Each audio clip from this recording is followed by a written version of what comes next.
Admiral He Jin was drinking his morning coffee when the universe changed forever. The hot liquid burned his tongue as he read the message that appeared on his secure terminal. His hand shook slightly as he set the cup down on his desk. The transmission had come from deep space, from coordinates that should have been empty.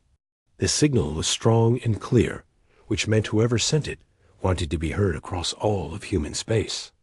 He Jin had been running Terra Nova Station for 12 years, and he had never seen anything like this. He pressed the play button and watched as a hologram appeared in front of his desk. The figure was tall and made of what looked like living crystal. Its body shifted and changed colors as it spoke, patterns of light dancing across its surface. When it opened its mouth, the voice that came out was cold and mechanical.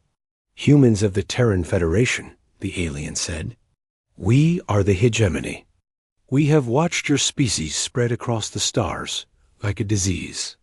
You build your colonies and trade routes without permission. You take what is not yours." He Jin leaned forward in his chair. He had heard rumors of alien contact before, but nothing like this. The creature continued speaking, its crystal body flashing with angry red light. "We represent 12 advanced species that have ruled this part of the galaxy for thousands of years. Your kind is young and foolish. You do not understand your place in the natural order." The alien raised what might have been an arm. Behind it, He Jin could see the shadows of other creatures, all different shapes and sizes. "We offer you this choice, and this choice only. You have 72 of your standard hours to comply with our demands. First, you will surrender all military ships and weapons to our forces. Second, you will accept hegemony oversight of all human worlds. Third, you will relocate your population to worlds we will choose for you. Fourth, you will hand over all advanced technology for our review." The hologram flickered for a moment, then became solid again. "If you refuse these terms, we will demonstrate why resistance is pointless. Your species will learn that the hegemony does not make empty threats. You have 72 hours. The message ended, leaving He Jin staring at empty air. He sat in silence for several minutes, his coffee growing cold. Then he reached for his communication device and began making calls. Within 6 hours, every major leader in human space knew about the message. President Ram called an emergency meeting of the Terran Council. Representatives from 47 star systems gathered in the virtual meeting room, their faces appearing as holograms around a massive table. The debate was loud and intense. Some council members wanted to negotiate. Others talked about running away to the far edge of the galaxy. A few suggested they should surrender immediately to save lives. President Ram listened to all of them before speaking. She was a small woman with gray hair and sharp eyes that missed nothing. When she stood up, the room became quiet. "I have been your president for 8 years," she said. "In that time, I have made many difficult decisions. But this decision is not difficult at all." She looked around the table at each representative. "Earth does not surrender. Earth has never surrendered. We did not surrender when the Ice Age came. We did not surrender when the seas rose. We did not surrender when the first colony ships were lost in space. We will not surrender now." One of the representatives raised his hand. "Madam President, we have seen their technology. That hologram alone shows abilities we cannot match. How can we fight beings who have ruled the galaxy for thousands of years?" Ram smiled, but it was not a happy smile. "Because they made a mistake," she said. "They told us we have 72 hours. That means they expect us to need time to think about this. They expect us to be afraid. They expect us to surrender." She pressed a button on the table and knew.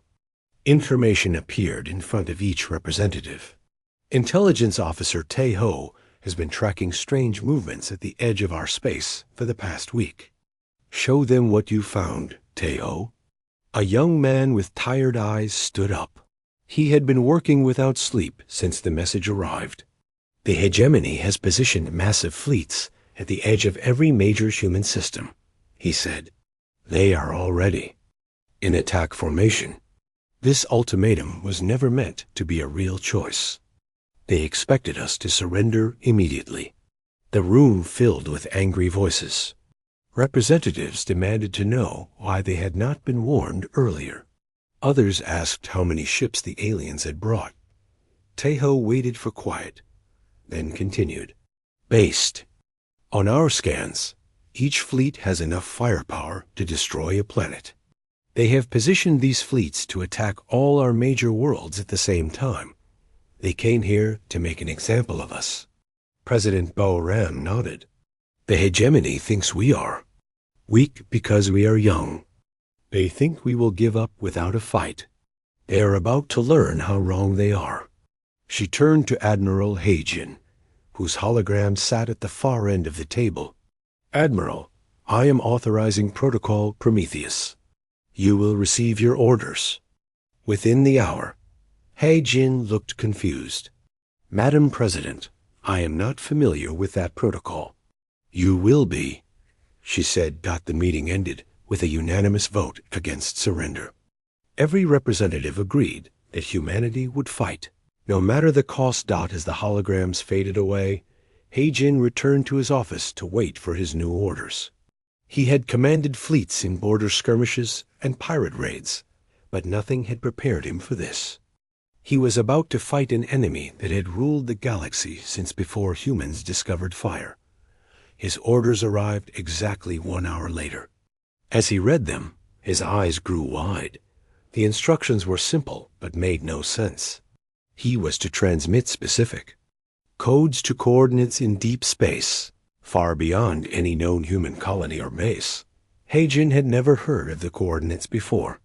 According to his star charts, there was nothing there but empty space and a few dead planets around a dying star. But his orders were clear and came directly from the president herself. He entered the codes into his communication system and sent the transmission. The signal was strong enough to reach across several star systems. Whatever was out there would receive the message within hours. As he finished transmitting, Heijin wondered what he had just done. In 60 years of space exploration, humans had never found anything in that region of space. So why was he sending signals there now? The answer, he suspected, would change everything. Across human space, the 72-hour countdown began. The hegemony waited for humanity's surrender. They had seen this pattern 1,000 times before with other species. First came the fear, then the desperate negotiations, then the final acceptance of defeat.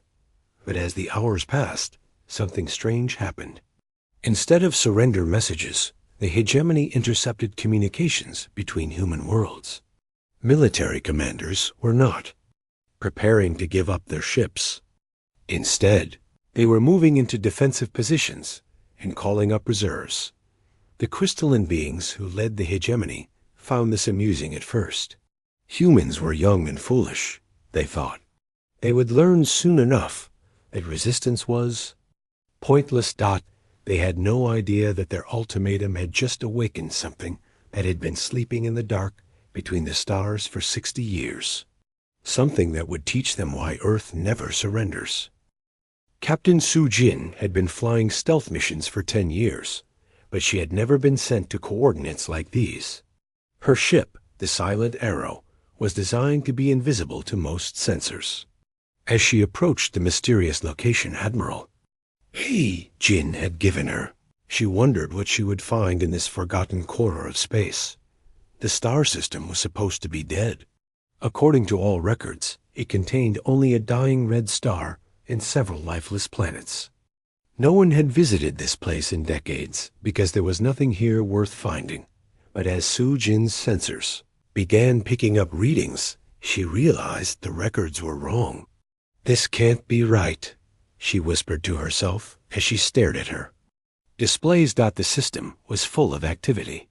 Massive structures orbited the planets, connected by streams of light that looked like highways in space. Ships moved between the structures in organized patterns. Most shocking of all, everything looked. Human Sujin activated her ship's stealth systems and moved closer. She needed to see this with her own eyes. What she found changed everything she thought. She knew about human space exploration. The structures were shipyards, but unlike any she had ever seen. They were enormous, each one the size of a small moon. Robotic arms as long as skyscrapers moved back and forth, building ships that seemed to grow rather than being assembled. The ships themselves were beautiful and terrible at the same time. They had smooth, curved hulls that seemed to shift and change even as she watched. Some were small and fast, like deadly insects. Others were massive warships that looked like they could destroy entire fleets. "Control, this is Silent Arrow," Sujin said into her radio. "I'm going to need backup out here, a lot of backup." A voice that answered was calm and familiar. "Silent Arrow, this is Control. Please describe what you are seeing." Sujin looked at her screens again, making sure she was not dreaming. "Control, I'm looking at the largest military construction project in human history. And according to the design signatures, it's been running for at least 60 years. There was silence on the radio for several minutes. Then a new voice came through, older and more serious. "Captain Sujin, this is Admiral Heijin. You are too. Proceed to Docking Bay 7 on the Central Station. You will be met by Commander Kyung-ho. Follow his instructions exactly." Sujin had never heard of Commander Kyung-ho, but she followed her orders. As her ship approached the Central Station, a docking bay opened to receive her. The technology was far beyond anything she had seen before.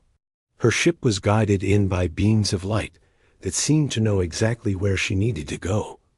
When she stepped out of her ship, she was met by a man in a uniform she did not recognize. He was tall and thin, with gray hair and eyes that had seen too much. "Captain Sujin," he said, "welcome to Project Genesis. I am Commander Kyung-ho. I have been waiting 60 years to meet someone like you." "Commander," Sujin replied, "what is this place?"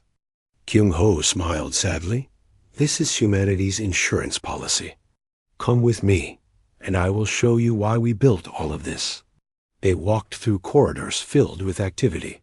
Engineers and technicians worked on equipment that seemed to come from the future. Computer screens showed ship designs that made Sujin's heart race with excitement and fear.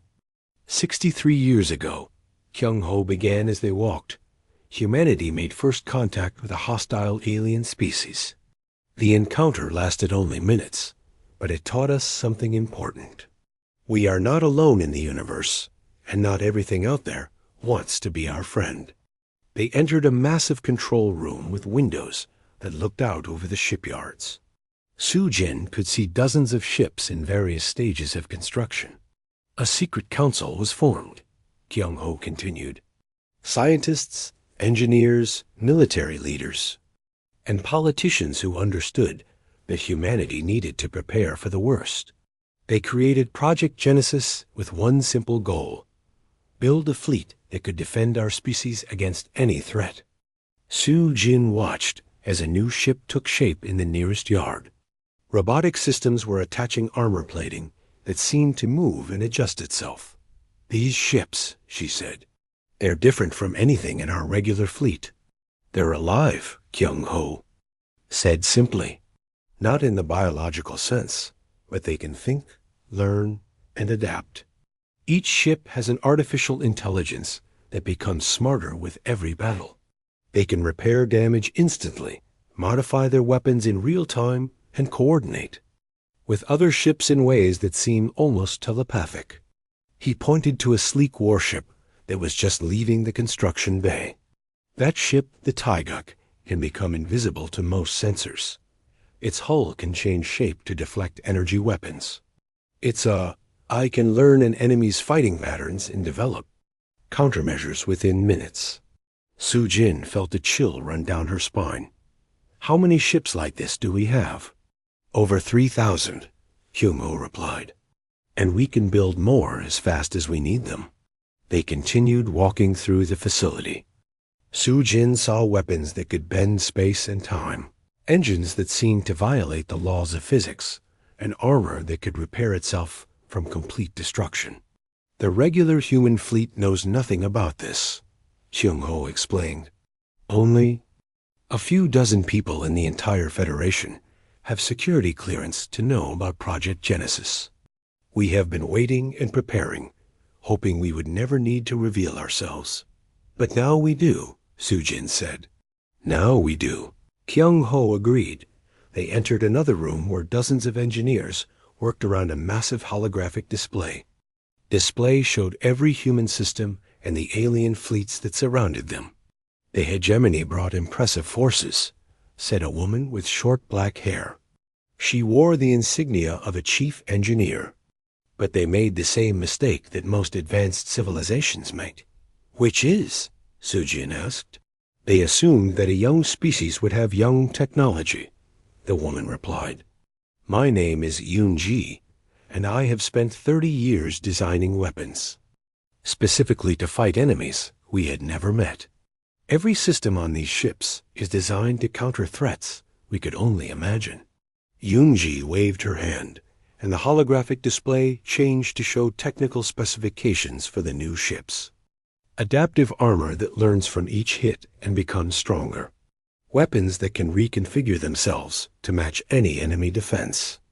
AI systems that share combat data instantly across the entire fleet. And most importantly, cloaking technology. That makes our ships effectively invisible until they choose to attack.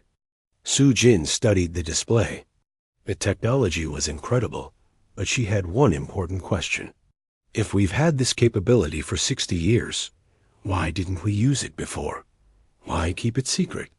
Commander Kyung-ho answered, because the moment we reveal these ships, every other species in the galaxy will know that humanity is not what we appear to be. We can never go back to being seen as a young, harmless civilization. Once we show our true strength, we become a threat that others will want to eliminate. So why reveal it now? Because the hegemony forced our hand, Kyung-ho said. They came here expecting to find a weak species that would surrender without a fight. Instead, they are about to discover that humanity has been preparing for this war longer than their civilization has existed. Suddenly, alarms began sounding throughout the facility. Red lights flashed as technicians ran to their stations. What's happening? Su-jin asked. Eun-ji was reading reports as they came in. The hegemony just attacked New Sejong. They destroyed the orbital defense platforms and are demanding the planet surrender. Commander Kyung-ho walked to a communication panel and pressed several buttons.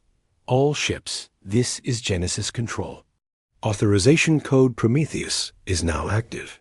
You are cleared to engage enemy forces. Show them what happens when someone attacks Earth's children. Through the windows, Su-jin watched as the ghost fleet began to move. Ships that had been sleeping in the dark for decades came to life. Their hulls began to glow with power, and they started disappearing as their cloaking systems activated. The hegemony thinks they're fighting the Terran Federation's regular fleet, Kyung-ho said as he watched the ships depart.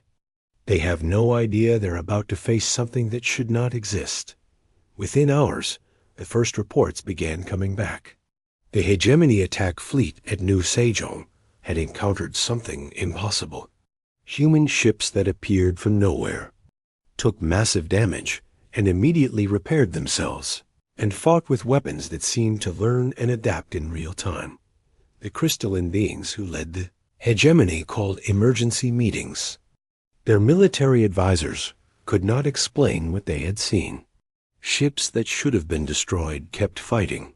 Weapons that had worked perfectly against other species seemed useless against these strange human vessels. Sir, Yoon-ji said as She read the latest reports. The enemy is already showing signs of confusion and fear. They came here expecting to face primitive technology. Instead, they're fighting an enemy that seems to violate everything they know about warfare. Commander Kung Ho nodded. Good. Fear is the beginning of wisdom. Perhaps they will learn to respect what they do not understand. Su Jin looked out at the shipyards where new vessels were already under construction. Commander, what happens next? Next, Kim Ho replied, we teach the galaxy why Earth never surrenders, and why they should have left us alone. Commander Ji Woo had fought in 17 space battles, but nothing had prepared him for this. His ship, the Taiguk, moved through space like a living thing. Its hull shifted and changed as enemy weapons struck it, absorbing the energy and growing. Stronger. The hegemony attack fleet at New Sejong was massive. 47 alien warships surrounded the planet, their weapons pointed at the cities below. They had expected the humans to surrender immediately when they saw the overwhelming force. Arrayed against them. Instead, they found themselves fighting ghosts. All units, this is Taiguk, Ji Woo said into his radio. Enemy formation is breaking up. They don't know how to fight us. The hegemony ships were built for traditional warfare. They had thick armor, powerful shields, and weapons designed to destroy other ships in direct combat. But the human ghost fleet fought differently. Ji Woo's ship appeared behind an enemy cruiser, fired a burst of adaptive weapons that carved through its hull like paper, then disappeared again before the aliens could return fire. The enemy ship's weapons tried to lock onto the Taiguk, but the human vessel had already changed its energy signature and become invisible again. Sir, his weapons officer reported, the enemy ship is trying to repair the damage we caused. Let them try, Ji Woo replied. Our weapons are designed to prevent repairs. That hole in their hull will keep growing until they abandon ship. Across the battlefield, similar scenes were playing out.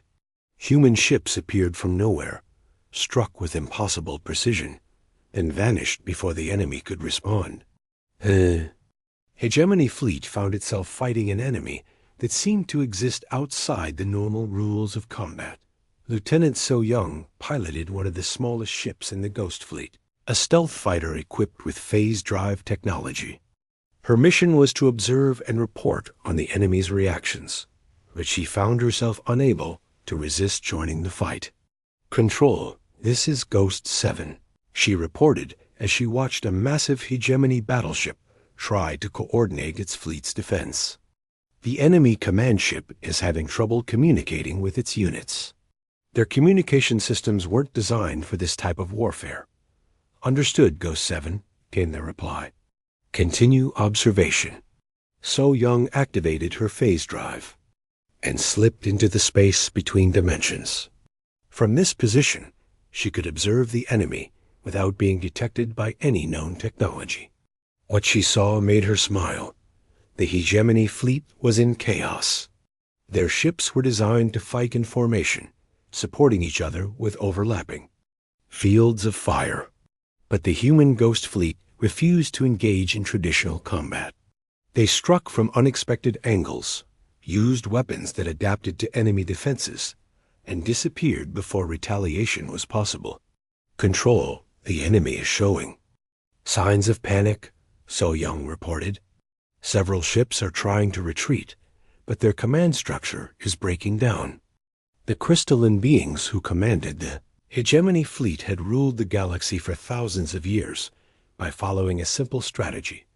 Demonstrate overwhelming power, demand surrender, then destroy anyone who refused to comply. It had worked against dozens of species, but humans were different. Sir, one of the crystalline commanders said to its superior, our weapons appear to be ineffective against the enemy vessels. They absorb our energy attacks and use them to power their own systems.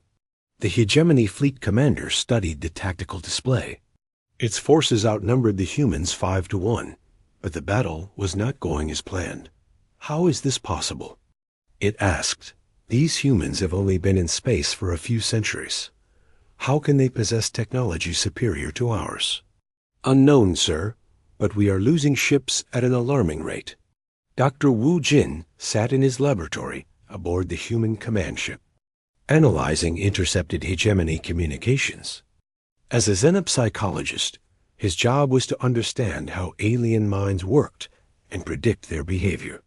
"Fascinating," he said to his assistant as he studied the translation software's output. "The hegemony has never faced an enemy that responded to their ultimatum with escalation rather than fear." "What does that mean, Doctor?" "It means their entire military doctrine is based on intimidation," Wu Jin explained. "They show overwhelming force, the enemy surrenders, and the war ends quickly. They have no experience with prolonged combat against an enemy that refuses to give up." He pulled up psychological profiles of various hegemony species. "Look at this. Every member of their coalition has the same basic approach to conflict. Establish dominance quickly, then maintain it through the threat of destruction. They have never had to adapt their tactics because no one has ever forced them to. But we're forcing them to know?" "Exactly. And they don't know how to handle it. Their communications show increasing confusion and fear. They came here expecting to make an example of humanity. Instead, we're making an example of them." President Bioram stood in the Situation Room, deep beneath the Capitol building on Earth. Around her, military advisors and government officials watched as reports came in from the battle at New Sejong. "Madam President," Admiral He Jin reported, "the enemy fleet is retreating from New Sejong. Our losses are minimal." Bo-Oram nodded, but her expression remained serious. "This is just the beginning. The hegemony will not give up after one defeat. They will send more ships, try different tactics. Then we will be ready for them," said General Minho, the commander of Special Operations. "Our Ghost Fleet was designed for exactly this type of warfare." Bajie rocked the large display that showed the positions of hegemony fleets throughout. "Human space. No," she said firmly. "We will not wait for them to attack us again. It's time to send a message to the entire galaxy." She turned to face the room full of advisors. "Prepare a broadcast on all known frequencies. Every species in this part of the galaxy is going to hear what I have to say." Within an hour, President Bo-Oram's message was being transmitted across dozens of star systems. The broadcast was picked up by every major civilization within 50 light years of Earth. "To all species who are listening to this transmission," she began, "I am President Bo-Oram of the Terran Federation. You have heard the hegemony's ultimatum to humanity. You have seen their fleets positioned to destroy our worlds. Now you will see our response." The message included tactical footage from the battle at New Sejong. Alien species across the galaxy watched in amazement as human ships that seemed to exist outside the laws of physics defeated a hegemony fleet. "The hegemony expected us to surrender, because that is what they would have done," Bioram continued. "They thought we were weak because we are young. They were wrong on both counts." She paused, letting her words sink in. "We did not build a defense fleet. We built a war fleet. And now the hegemony is going to discover why Earth never surrenders."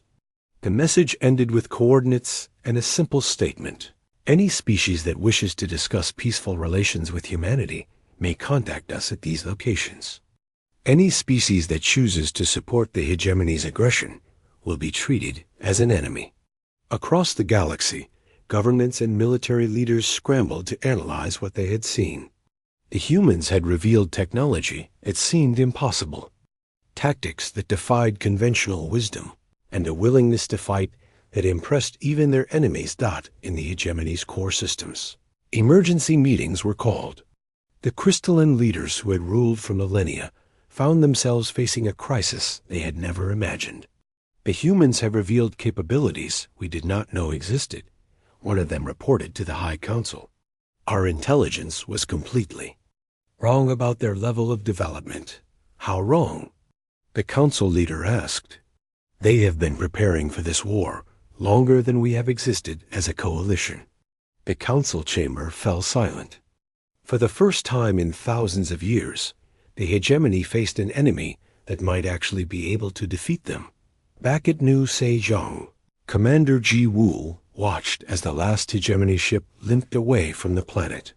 His ship, the Taiguk, had taken massive damage during the battle, but its self-repair systems had already restored it to full capability. Sir, his communications officer reported, we're receiving messages from the planet's surface. They want to know who we are. Ji Woo smiled. The colonists at New Sejong had never seen ships like his before. As far as they knew, the Terran Federation had only conventional warships. Tell them we're friends, he said. And that Earth keeps its promises. As the Ghost Fleet regrouped around New Sejong, reports began coming in from across human space. The hegemony forces were showing signs of uncertainty and fear. Some fleets were pulling back to defensive positions. Others were requesting reinforcements. Control, this is Taiguk, Ji Woo reported. Enemy morale appears to be breaking down. They're not used to fighting an enemy that fights back effectively. Understood, Taiguk. Prepare for Phase 2 operations. We're taking the fight to them. Commander Ji Woo looked out at the stars where more hegemony fleets waited. The aliens had started this war expecting a quick victory. Instead, they were about to learn that humanity's deadliest war fleet was just getting started. General Minho stared at the star map in front of him. Red dots marked hegemony strongholds deep in enemy territory. These were systems the aliens thought were completely safe, protected by layers of defenses built over thousands of years. We're about to learn how wrong they were. Operation Bloodhound is authorized, he announced to the room full of special operations commanders. We're taking the war to their home systems. The plan was simple but impossible by conventional standards. Human ships equipped with dimensional phase drives would travel through spaces that barely existed, appearing in the heart of hegemony territory without warning. The enemy would discover that nowhere was safe from Earth's response. Captain Hai Jin commanded the strike ship Dokdo, one of the most advanced vessels in the Ghost Fleet. Her mission was to penetrate the hegemony's core systems and destroy their primary communication hub. Without it, their far-flung fleets would be unable to coordinate their attacks. All systems green, her navigator reported as they prepared to phase jump. Dimensional drive is stable. Take us in, Hyjin ordered. The Dokdo disappeared from normal space and entered the void between dimensions. Here, the laws of physics worked differently. Time moved strangely, and distance had no meaning. Ships could travel vast distances in minutes, but only if they had the technology to survive the journey. The hegemony had never developed phase drive technology because they had never needed it. Their empire had grown slowly over millennia, with conventional faster-than-light travel serving their needs perfectly. The idea of traveling through dimensional space was both foreign and terrifying to them. When the Dokdo emerged from the phase jump, it was deep inside the Kithra system, the administrative heart of the hegemony empire. The system's defenses had been built to stop conventional attacks from the outer rim. No one had ever imagined that an enemy could appear in the middle of their most secure space. Target acquired, Hyjin's weapons officer reported. The communication hub is exactly where intelligence said it would be. The hub was a massive structure, larger than most space stations. It coordinated communications between thousands of hegemony worlds and fleets. Its destruction would blind the Empire for weeks while they built replacement systems. Fire, Hyjin ordered.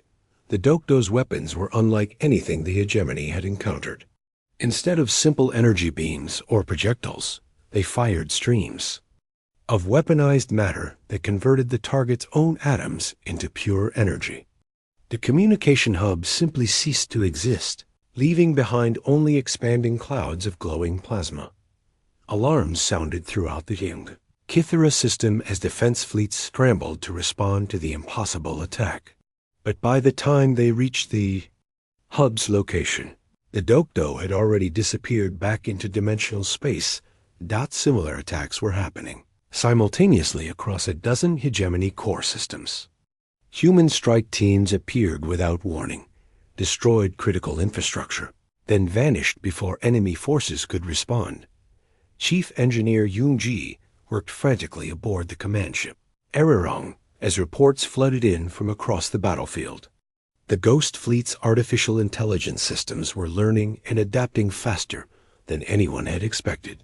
The AI networks are sharing combat data in real time, she reported to Admiral Young-soo, who had taken overall command of the Ghost Fleet operations. Every battle teaches our ships new tactics, and that knowledge is instantly available to every other ship in the fleet. Young-soo studied the tactical displays around him. The hegemony had brought impressive forces to this war, but they were fighting an enemy that evolved with every engagement. Show me the learning curves. He ordered .EUNG brought up a holographic chart that tracked the Ghost Fleet's improving performance over time. In the first battle at New Sejong, our ships needed an average of 12 minutes to adapt to enemy weapons and defenses. In the most recent engagements, that time has dropped to less than 3 minutes. And the enemy? They're not adapting at all. Their ships and tactics are exactly the same as they were at the beginning of the war. They're fighting like their technology and strategies are fixed in stone. Admiral Young-soo nodded grimly. The hegemony's great strength, their ancient, proven methods of warfare had become their greatest weakness. They had never needed to change, because they had never faced an enemy that forced them to evolve. But the humans were different. Every ship in the Ghost Fleet was designed to learn, adapt, and improve. They became better fighters with every battle, while the hegemony remained locked in patterns that had worked for thousands of years but were useless against an enemy that refused to follow the rules. Sir, Yoon-ji continued, we're also seeing something unexpected in the enemy communications we've intercepted. What kind of something? Fear. Real, genuine fear. Some of their fleet commanders are requesting permission to retreat from human space entirely. Young-soo was not surprised. The hegemony had built their empire on the principle of overwhelming force. They showed up with such massive fleets that surrender was the only rational choice for their enemies. But humans had responded to overwhelming force with impossible technology and absolute refusal to give up. They've never fought a war like this, he realized.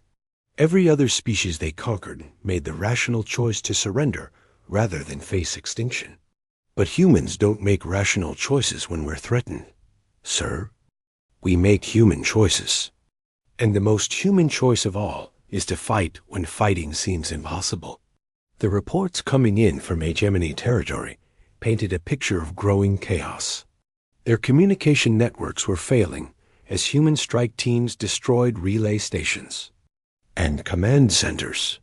Fleet movements that had once been coordinated across multiple star systems were now confused and disorganized, but the hegemony leadership was not ready to give up. If they could not defeat the humans through conventional warfare, they would try something else. The order came from the highest levels of the hegemony command structure. If the humans would not surrender, then they would be made to surrender through the targeting of civilian populations. Captain Hai-jin was returning from another successful strike mission when the intelligence reports reached her. The hegemony had begun attacking civilian targets colonies with no military value, trade stations full of families, even hospital ships marked with medical symbols. Those bastards, her weapons officer said as he read the reports. They're targeting non-combatants. Hai-jin felt a cold anger building in her chest. The hegemony had made many mistakes in this war, but this was the worst one yet. Get me a direct line to command, she ordered, When Admiral Young-Su's face appeared on her screen, she could see that he had received the same reports. Admiral, request permission to engage new target priorities. Denied, Captain. We're not going to lower ourselves to their level. Sir, with respect, I'm not asking permission to target their civilians. I'm asking permission to make them regret targeting ours. Young-Su studied her face for a moment, then nodded slowly. What do you have in mind?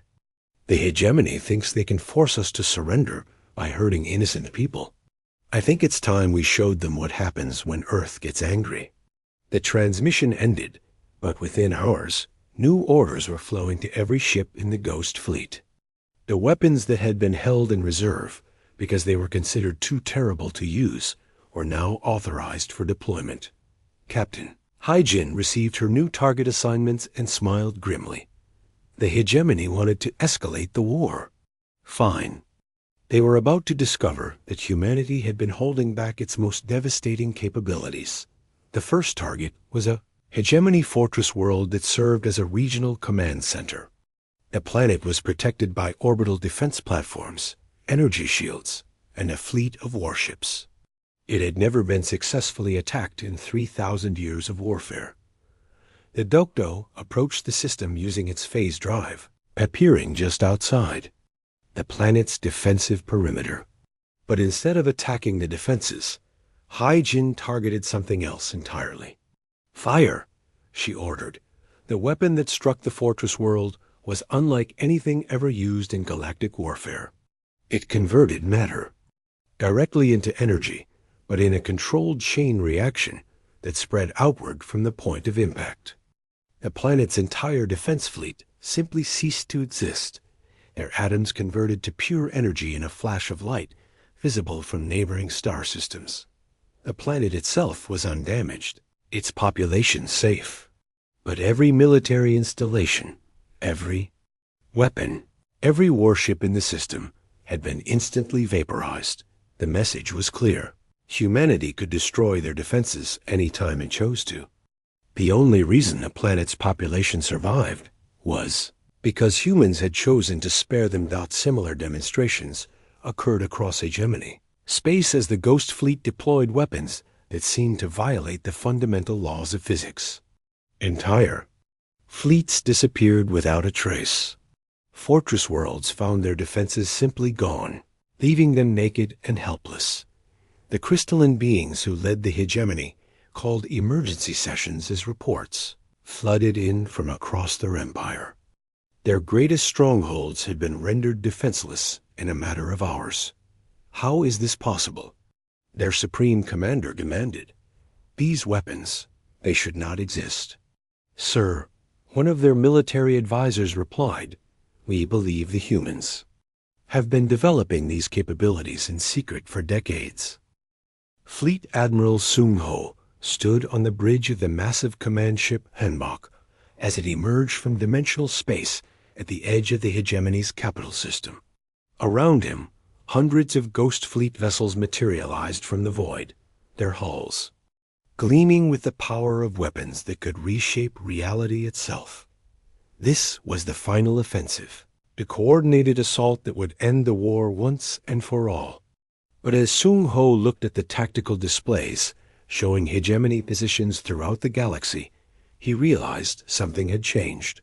Sir, his communications officer reported, we're receiving transmission from the hegemony leadership. They're requesting immediate ceasefire negotiations. Sung-ho was not surprised. The Ghost Fleet had spent the past week systematically dismantling every major hegemony stronghold. Their weapons had proven capable of destroying entire fleets without harming a single civilian. The message was clear. Humanity could end this war any time it chose. Put them through, he ordered. The hologram that appeared showed the crystalline supreme commander of the hegemony, its body flickering with patterns of light that seemed to indicate distress. Admiral Sung-ho of the Terran Federation, the alien. Began. The Hegemony Council wishes to discuss terms for ending this conflict. I'm listening, Sung-ho replied. We offer complete withdrawal from all human systems. We will recognize human territorial claims and agree to non-interference in your expansion. In return, we ask only that you cease your attacks on our forces. Sung Ho studied the alien's shifting form. Even through the translation software, he could hear the fear in its voice. Those terms are not acceptable, he said finally. The crystalline being's patterns shifted to what looked like confusion. Then what do you want? We are prepared to pay reparations for any damage caused to your colonies. You misunderstand, Sung Ho said calmly. We don't want your surrender. We want your membership application. There was silence for several moments, as the alien tried to process what it had heard. Membership application? For the Terran Federation. You came to our space, demanding we submit to your authority. Now we're offering you the chance to join a better system. President B.O. Ram's image appeared beside Sung Ho's as she joined the transmission from Earth. The hegemony has ruled through fear and intimidation for thousands of years, she said. That era is ending. The galaxy needs new leadership, and humanity is prepared to provide it. The crystalline commander's form flickered rapidly as it processed this unexpected development. You're offering us ... Partnership? We're offering you the chance to be part of something better, Boaran replied. The Terran Federation believes in cooperation, not domination. We believe in protecting the weak, not exploiting them. Admiral Sung Ho activated his tactical displays, showing the hegemony commander the true scope of humanity's capabilities. What you've seen so far is our peacekeeping fleet, he explained. These ships were designed to defend our territory and protect civilian populations. They have enough firepower to eliminate threats without causing unnecessary casualties. They display changed to show massive shipyards hidden throughout human space, facilities that dwarfed even the secret construction sites at Project Genesis. This is our actual war fleet, Sung Ho continued. Ships designed to fight threats that could destroy entire star systems. We've never needed to deploy them because no enemy has forced us to escalate that far. The crystalline being's form went completely still as it absorbed the implications of what it was seeing. You could have destroyed us at any time. Yes, B.O. Ram said simply, but that was never our goal. Humanity doesn't conquest for the sake of conquest. We expand to build something better. Ambassador In Young joined the transmission from the diplomatic station orbiting Earth. She had been preparing for this moment since the war began. The hegemony's member species are welcome to apply for Federation membership individually, she explained. Those who choose to join will receive full protection under Federation law and equal representation in our government.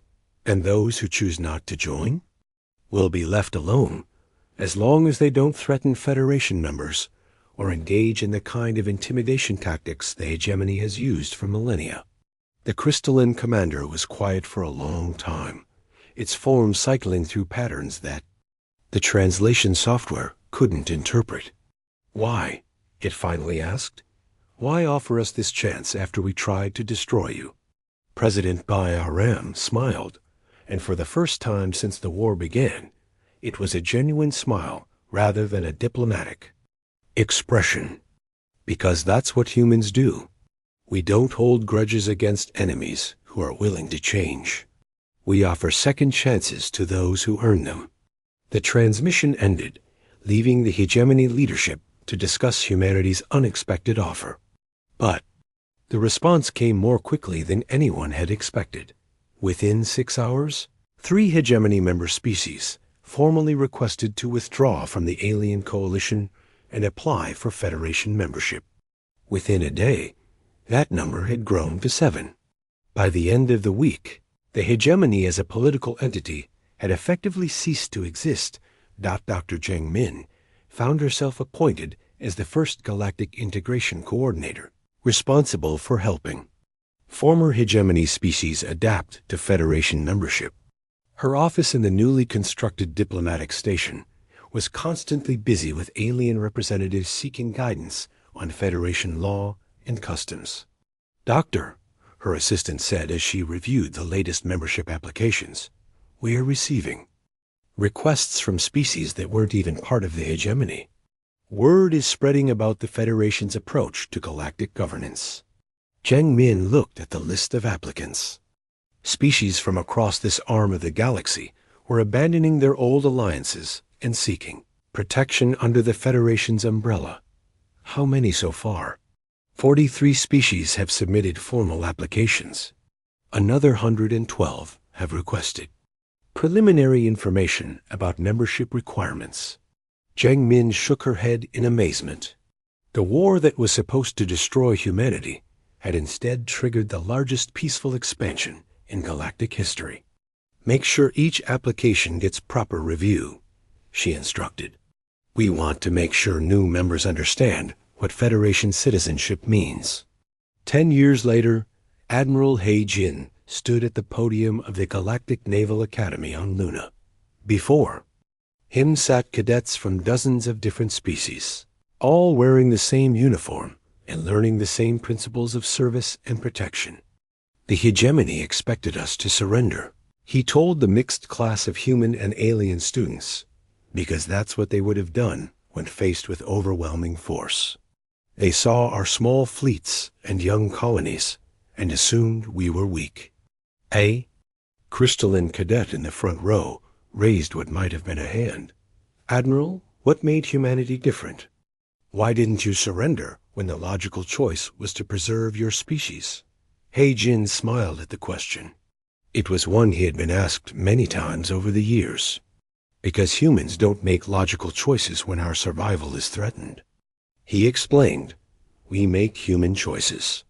And the most human choice of all is to fight for what we believe in, even when the odds are impossible." He gestured to the mixed group of cadets before him. The hegemony thought they were facing humanity's military. They were wrong. They were facing humanity's survival instinct. And that instinct doesn't just apply to humans anymore. It applies to everyone who chooses to stand with us. A young human cadet asked, "Sir, why didn't we use our most powerful weapons? The reports say we could have ended the war in days."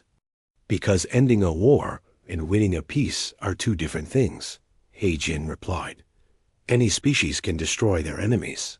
It takes wisdom to turn enemies into allies."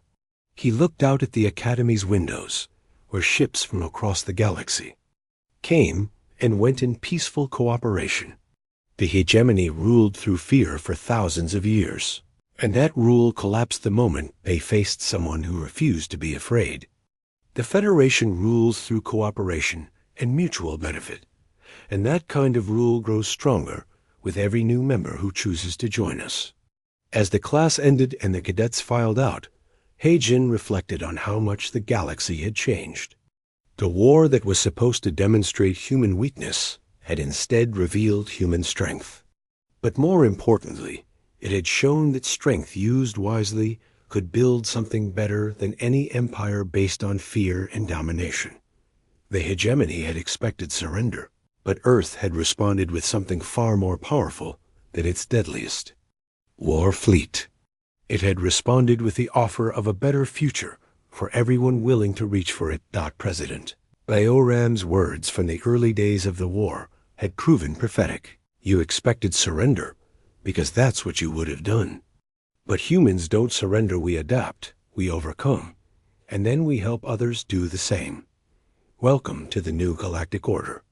And across hundreds of star systems, species that had once lived in fear of the hegemony's ultimatums now lived under the protection of a federation that had proven its strength not through conquest, but through the courage to offer hope even to former enemies. The galaxy was no longer ruled by those who demanded surrender. It was led by those who had refused to give up, and who had shown everyone else that they didn't have to give up either.